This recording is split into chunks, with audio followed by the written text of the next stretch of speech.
Vote అనేది మీ యొక్క అస్తిత్వం, మీ ఉనికి. మీరు ఓటేస్తే మీరు బ్రతికున్నట్టు అర్థం. మీరు ఓటేస్తే ఈ సమాజంలో నేను ఒక బాధ్యత కలిగిన వ్యక్తిని అని చెప్పుకోవడానికి ఒక అర్థం.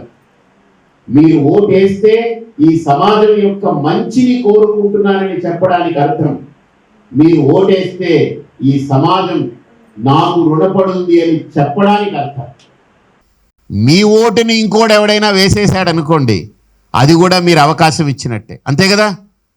అంతేనా కాదా? ఈ ఓటు వేయడానికి ఈ పట్టణంలో 40% ఓటు నమోదవుతుంది. అంటే పట్టణంలో ఎక్కువ చదువుకున్న వాళ్ళు, మంచిగా ఉద్యోగం వ్యాపారాలు చేసుకునే వాళ్ళు, ఇల్లు మిద్దెలు మేడలు కట్టుకున్న వాళ్ళు, హాయిగా ఆ రోజు కూడా అబ్బా ఎండలో నిలబడి ఏం వెళ్తాలని ఏసీ పెట్టుకుని చల్లగా కూర్చునే వాళ్ళు, వీళ్ళందరూ కూడా నా దృష్టిలో ఈ మాట వాడొచ్చో వాడకూడదో చేతగాని తనమే అవుతుంది. చదువుకున్నవాడు అవచ్చు కానీ చేతగాని వాడైపోతున్నాడు. అర్థమైందా? ఎందుకంటే మీరు ఒక్కటి గుర్తుపెట్టుకోండి, మీరు ఇక్కడి నుంచి బెంగళూరు వెళ్ళాలని ఒక కారు అద్దెకి తెచ్చుకున్నారు. మీరు ఆ డ్రైవర్ని పిలిచారు, అబ్బాయి మా బిడ్డ మేము అందరం బెంగళూరు వెళ్ళాలి, ఇక్కడికి ఎంత టైంలో తీసుకెళ్తావని అడిగారు. 2 గంటల్లో వెళ్ళిపోతామండి అన్నారు. సరే జాగ్రత్తగా నడుపుతావా అన్నారు. నడుపుతావా మీరు రాని కూర్చొని అన్నాడు అనుకోండి, ముక్కు చెప్తుంది వీడు కిక్కులో ఉన్నాడా కిక్కులో లేడా అని. అవునా? ఆ ముక్కు చెప్పింది వీడు మామూలు కిక్కులో కాదు ఫుల్ కిక్కులో ఉన్నాడని చెప్పింది అనుకో. ఇప్పుడు వాడికి మీరేం చేస్తారంటే ఒక 100 రూపాయలు ఇచ్చి నువ్వు వెళ్ళరా అయినా నేను మళ్ళీ చూసుకుంటానులే అంటారు. వాడి బండి ఎక్కి వెళ్తారా? అంటే మీరు 2 గంటలు ప్రయాణం చేయడానికి ఒక డ్రైవరు సక్రమంగా ఉంటే మన ప్రయాణం సాఫీగా సాగుతుంది అనుకుంటున్నారు కదా. 5 ఏళ్ళు మీరు ఈ సమాజంలో సాఫీగా బ్రతకాలి అంటే ఈ సమాజాన్ని నడిపే డ్రైవరు కూడా కిక్కులో ఉంటే మిమ్మల్ని నడపగలడా? కిక్కులో ఉన్నా నడపలేడు, సిక్కుగా ఉన్నా నడపలేడు. అర్థమైందా? సిక్ మైండ్ అయినా నడపలేడు. సిక్ అంటే ఏంటి? వాడికి రకరకాల సమస్యలతో ఉన్నవాడు. వాడికి దొరికింది వేసి పాడేద్దాం. ఈ స్థలాలుంటే స్థలాలు, పొలాలుంటే పొలాలు, డబ్బుంటే డబ్బు, ఏది ఉంటే అది పట్టుకురా పట్టుకురా పట్టుకురా పట్టుకురా. ఉదయం లేస్తే రాత్రి దాకా ఈ ఆబలో కూర్చున్నారనుకోండి, అతన్ని మనం తెచ్చిపెట్టుకున్నాం అనుకోండి, ఎలా ఉంటుంది అని అంటే దానికి ఒక ఉపమానం చెప్తారు. ఇది నేను ఎప్పుడు వాడుతుంటా. బావి ఉందట, చాలా పెద్ద బావి, అంటే మనుషులు కూడా దిగొచ్చు దాంట్లో. పెద్ద బావి. మీకు గుర్తుండే పూర్వం రోజుల్లో పెద్ద పెద్ద బావులు ఉండేవి, మెట్లు ఉంటాయి, దాంట్లో దిగుతారు, మనుషులు దిగుతారు. పెద్ద బావిలో విపరీతంగా కప్పలు తిరుగుతుండేవట. ఆ బావిలో ఆ కప్పలన్నీ అనుకున్నాయట, అరే మనం ఎవడికి వాడు బతికేస్తున్నాము, మనకు ఒక నాయకుడు ఉంటే బాగుంటుంది, ఒక రాజు ఎవడో ఉంటే, ఒక నాయకుడు మనల్ని నడిపించేవాడు ఒకడు ఉండాలి అని కప్పలు అనుకున్నాయట. అనుకున్నందుకు ఆ బావి పక్కనే పెద్ద చెట్టు ఉంది. ఆ చెట్టుకి ఒక మానుంది, అంటే దాని యొక్క కొమ్మ, పెద్ద కొమ్మ, అది ఎండిపోయింది. అది ఎందుకో అక్కడి నుంచి ఊడి జారి పడి బావిలో పడిపోయింది. అది పైనుంచి వచ్చి పడుతుంటే ఇంత పెద్ద మాను, ఇంత పొడవుగా, కప్పలన్నీ చూసి అయ్య బాబాయ్ పెద్ద రాజు వచ్చేసాడు, మనకు పెద్ద నాయకుడు వచ్చేసాడు, అందరు తప్పుకోండి తప్పుకోండి అని అన్ని గూట్లోకి వెళ్ళి దాక్కున్నాయి. అన్ని కప్పలు గూట్లోకి వెళ్ళి దాక్కున్నాయి. ఆ పెద్ద మాను కాస్త బావిలో పడింది. అసలు మామూలుగా లేదు, అదిరిపోయింది. ఇది 100 రోజులు కాదు, ఇది 1000 రోజులు కాదు, ఇది పెద్ద రాజు, ఇది మామూలు రాజు కాదు, రారాజు వీడు, మామూలుడు కాదు వీడని. కప్పలన్నీ ఏమైపోయిందనంటే ఆ రాజు ఎక్కడికి వెళ్ళిపోయాడని చూస్తూ ఉంటే కిందకి వెళ్ళి మళ్ళీ అది ముద్దేంది పైకి లేచి, దాన్ని ముద్దు అంటారు కదా, ఎండిపోయింది మొద్దు, అది కింద నుంచి మళ్ళీ పైకి లేచి వచ్చి ఇలా తేలుతూ ఉందన్నమాట. రాజు ఏం తేలుతున్నాడు రా, అసలు ఏమీ రాజురా వీడు, అసలు వీడి సైజ్ ఏంటి, వీడి పొడవేంటి, వీడి వెడల్పేంటి, అసలు వీడి ఎంట్రన్స్ ఏంటి, బీభత్సం భయానకం సృష్టించాడు వీడు, మొత్తం నీళ్లు కింద నుంచి పైకి చిచ్చింది ఇది. వీడు కిందకెళ్ళి మళ్ళీ పైకి వచ్చేలాగా తేలుతున్నాడు. ఏమి రాజురా అని కప్పలన్నీ మాట్లాడుకున్నాయి, వీడి దగ్గరికి వెళ్ళడానికి ఏమిటో ఎలాగో ఏమిటో అని. అయితే ఈ కప్పలన్నీ మీటింగ్ పెట్టుకుంటుంటే ఒక కప్ప చేరింది అక్కడ. ఆ కప్ప ఏం చేసిందంటే అన్ని కప్పలకి చెప్పింది, ఒరే మీరంతా ఊరికినే ఆడి గురించి అలా అనుకుంటున్నారు, మనం వెళ్ళాలి, ఆయన దగ్గరికి వెళ్ళి మనం మాట్లాడాలి, చెప్పాలి, మనకు ఆయన నాయకుడు, ఆయన వచ్చాడు, ఆయనకి మనం పరిచయం చేసుకోవాలి, వెళ్ళాలి అని చెప్పి.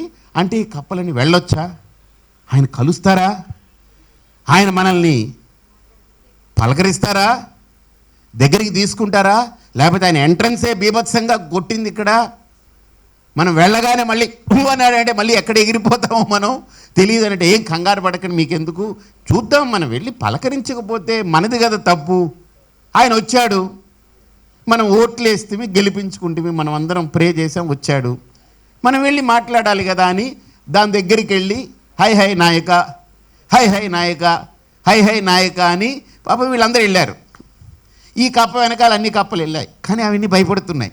ఈ కప్ప కూడా లోపల భయం ఉన్నా ఏదో ఒకటి తెగించాలి కదా, ఏది చేయకపోతే వ్యర్థం కదా. వెళ్ళి ఈ కప్ప వెళ్ళింది, నాయక జిందాబాద్, జై నాయక, జై జై నాయక అని అనింది. ఏమా నాయకుడు మాట్లాడలేదు, అలా చూస్తూ ఉన్నాడు. నాయక మీకోసం మేమందరం వచ్చామని అందరూ అరిశారు, ఏ ఊలుకు లేదు పలుకు లేదు. ఈ కప్ప అనేది చూసావా, ఈ నాయకుడు మాట్లాడలేదు, ఆయన విపరీతమైన ఆలోచనలో ఉన్నారేదో, మనం పిలవాలి అని ఈ కప్ప వెళ్ళి గోకింది. అయినా ఏమనలేదు నాయకుడు. రెండు కాళ్ళు ఎట్టి పీకింది, ఏమనలేదు. అందరూ వెళ్ళి పీకుదామన్నాడు, అందరూ వెళ్ళి పీకారు, ఆయన ఏమి కిమ్ కమ్ అనట్లేదు, ఉలుకు లేదు పలుకు లేదు. అర్థమైందా? ఇప్పుడు అన్ని కప్పలు అనుకున్నాయి, ఏం చేద్దాం, ఏం పలకట్లేదు ఉలకట్లేదు, వీడు ఉన్నాడో తెలియదు, పోయాడో తెలియదు, వీడు ఏంట్రా, ఈ నాయకుడు ఏంటి, పరిస్థితి ఏంటి, మనం నాయకుడు అనుకున్నాం తెచ్చుకున్నాము, వీడు ఎంట్రన్సే బీభత్సం, దిగి కిందకెళ్ళి మళ్ళీ పైకి వచ్చాడు, ఏం చేశాడో తెలియదు, కిందకెళ్ళి పైకి తేలుతున్నాడు, ఏం చేయాలి మనమని. ఇప్పుడు మీరందరూ ఆలోచిస్తున్నారు కదా దీనికంటే బీభత్సంగా, ఎందుకంటే కప్పలు బతకాలి వాటితోటి, ఇప్పుడు అవి బేరమంటున్నాయి అవి. సరే మొత్తానికి పెద్ద కప్ప అనింది, సరే మనం పైకి ఎక్కుతాం, అప్పుడైనా పలుకుతాడేమో అని పైకి ఎక్కాయి. ఏ ఉలుకు లేదు పలుకు లేదు, ఇవన్నీ డ్యాన్స్ చేస్తున్నాయి, ఏ ఉలుకు లేదు పలుకు లేదు.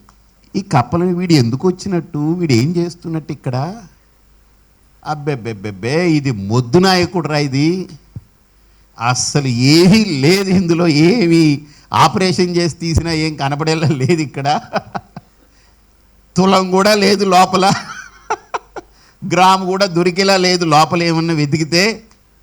సరే ఇది కాదులే, మనకి ఇలా పని అవ్వదు, వీడు మొద్దు, ఇది జస్ట్ కర్రేదు విరిగి పడింది, ఇది మొద్దు నాయకుడు వీడు. మనం ఏం చేయాలి అంటే, ప్రాణం ఉండాలి, మనల్ని అందరినీ తప్పు చేస్తే ఖండించాలి, శిక్షించాలి, మనల్ని దారిలో పెట్టాలి, మనం వాడిని చూస్తే భయపడగలగాలి, అలా ఉండాలి నాయకుడు అంటే. అందుకని ఇలా మొద్దులాగా ఉండకూడదని ప్రే చేశారు. ఆ బావి పక్కనే పాపం పెద్ద పాము, తాచుపాము, అలా పోతా ఆ కన్నం ఉంది అక్కడ, రంధ్రం అంటారు. సో ఆ రంధ్రంలో నుంచి అది అలా జారి కింద పడిపోయింది నీళ్ళల్లో. ఈ కప్పలని చూసారే, నాయకుడు వస్తున్నాడు వీడు, కానీ వీడేంటి సన్న పీలికలాగా ఉన్నాడు వీడు ఇక గుడ్డ ముక్కలాగా ఉన్నాడు వీడు, సన్నగా ఉన్నాడు వీడొచ్చి పడ్డాడు ఏంటని చూడగానే అది వచ్చి పడింది, కానీ ముందోడే అంత ఎంట్రన్స్ లేదు, అది ఆ బీభత్సం భయానకం ఏం లేదు. వాడు పడగానే తుప్పుమని పడ్డాడు, కొద్దిగా కిందకి వెళ్ళాడు, మళ్ళీ పైకి వచ్చాడు, చూశాడు, ఈ కప్పలన్నీ పక్కకి వెళ్ళాయి. కానీ ఈ కప్పలన్నీ అనుకుంటున్నాయట, వీడికేం భయపడక్కర్లా, అంత పెద్దోడే, ఆడే మొద్దు, ఆడేం చేయలేడు, ఏం కాదని పద వెళ్దామని వెళ్ళిన కప్పనల్లా కూడా అది ఆకలితో ఉంది, అది ఏసి దొరికినట్టు మింగుతూ ఉంది అది. ఈ కప్పలు అనుకున్నాయి, దాంతో మాట్లాడడానికి వెళ్ళినోడు మళ్ళీ రావట్లేదు, ఎక్కడికి వెళ్ళిపోతున్నాడు, మాట్లాడడానికి వెళ్ళినోళ్ళు మళ్ళీ తిరిగి రావట్లేదు, వెళ్ళినోడు వెళ్ళినట్టు వెళ్ళిపోతున్నాడు, ఏమైందిరా ఇది అని కప్పలన్నీ మీటింగ్ పెట్టుకున్నాయి.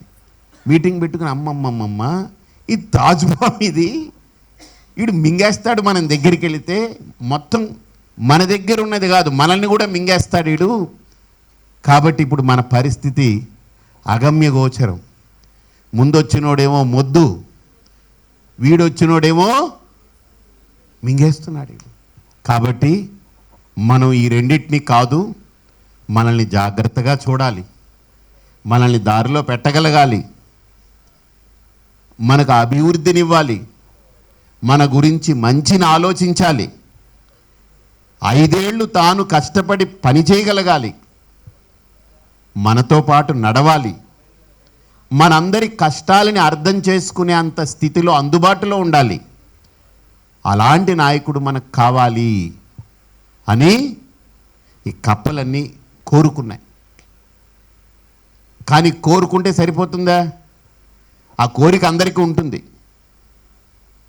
కోరుకుంటే సరిపోతుందా? ఏం చేయాలి?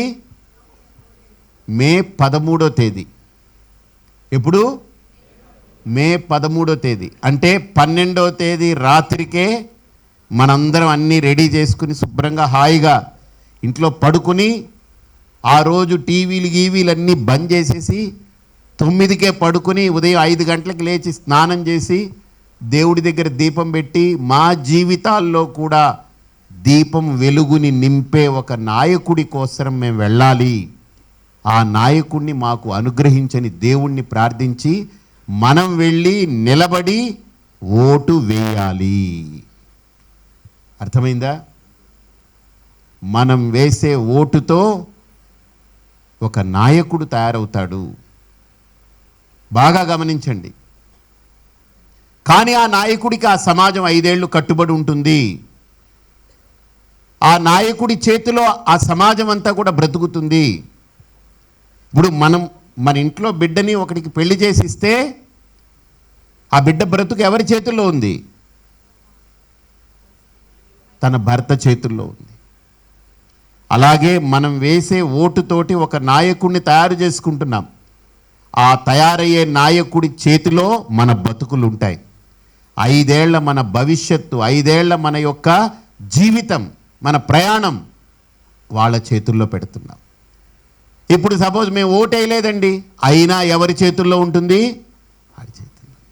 మీరు ఓటేశారు, గెలిపించుకున్నారు, వాడి చేతుల్లో ఉంటుంది. అంటే ఇప్పుడు ఓటు వేసినా నాయకుడి చేతిలోనే, ఓటు వేయకున్నా నాయకుడి చేతిలోనే. కాబట్టి తెలివిగా మనం ఏం చేయాలి? ఓటు వేయడం మానేయాలా? వెళ్ళి ఓటు వేయాలా? మీరు ఓటు వేసేటప్పుడు 5 ఏళ్ళు మనం ఎవరి చేతుల్లో మన జీవితాల్ని పెడితే, ఎవరి చేతుల్లో మన బ్రతుకులను అప్పచెపితే మన బ్రతుకులకి, మన జీవితాలకి, ఈ ధర్మానికి, ఈ దేశానికి, ఈ ప్రాంతానికి మేలు జరుగుతుంది అనే ఆలోచన మీలో బయలుదేరితే ఆ సమాజంలో వెనకబాటుతనం ఉండదు. ఇప్పటికీ ఇక్కడ వెనకబాటుతనం ఉందనంటే అర్థం ఏంటి? ఓట్లు వేసేవాళ్ళు కొంతమంది, ఓట్లు వేయని వాళ్ళు మరికొంతమంది. ఓట్లు వేయకపోవడమే వెనకబాటుతనం. కాబట్టి వెనకబాటుతనం అని అంటే బిల్డింగులు రాలేదు, లేకపోతే రోడ్లు పడలేదు, లేకపోతే ఇంకా కరెంటు సరిగ్గా లేదు, డ్రైనేజ్ బాగులేదు, ఎంతకాలం మనం తిట్టుకుంటూ ఉంటాం? ఎంతకాలం వీళ్ళందరినీ విమర్శించుకుంటూ ఉంటాం?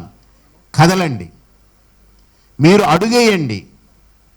మీరు ఒక అడుగు వేసి ఓటు వేస్తే ఈ వేలు ఉంది చూసారా, దీంతో నొక్కుతాం మనం. మనకి ఇంకు రాసేది ఏ వేల్లో? ఈ వేల్లోనే, చూపుడు వేల్లోనే. అంటే ఈ వేలుకి ఒక్కరోజు మనం పని పెట్టాలి.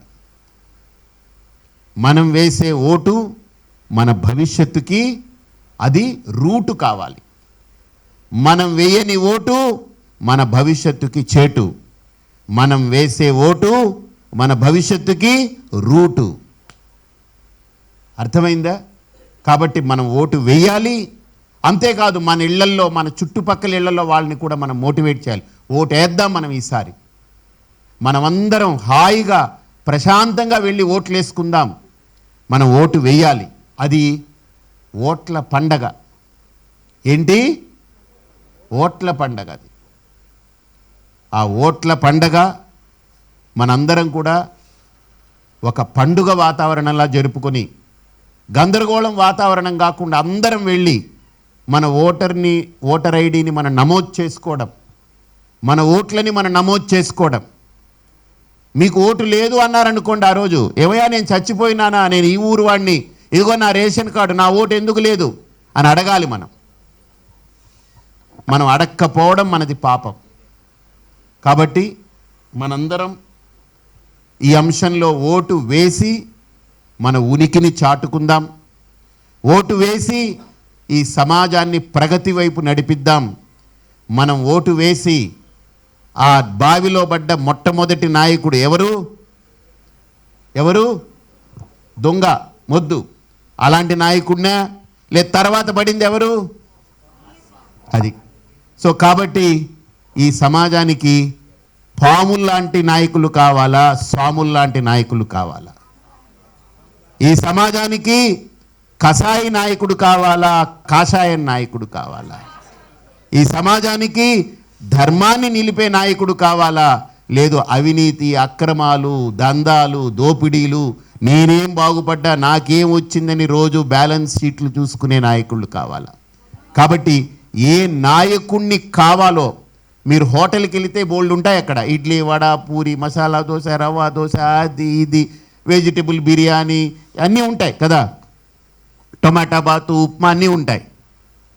మీరు ఏం చెప్తారు? ఏదో ఒకటి పట్టరా అంటారా? ఏమంటారు?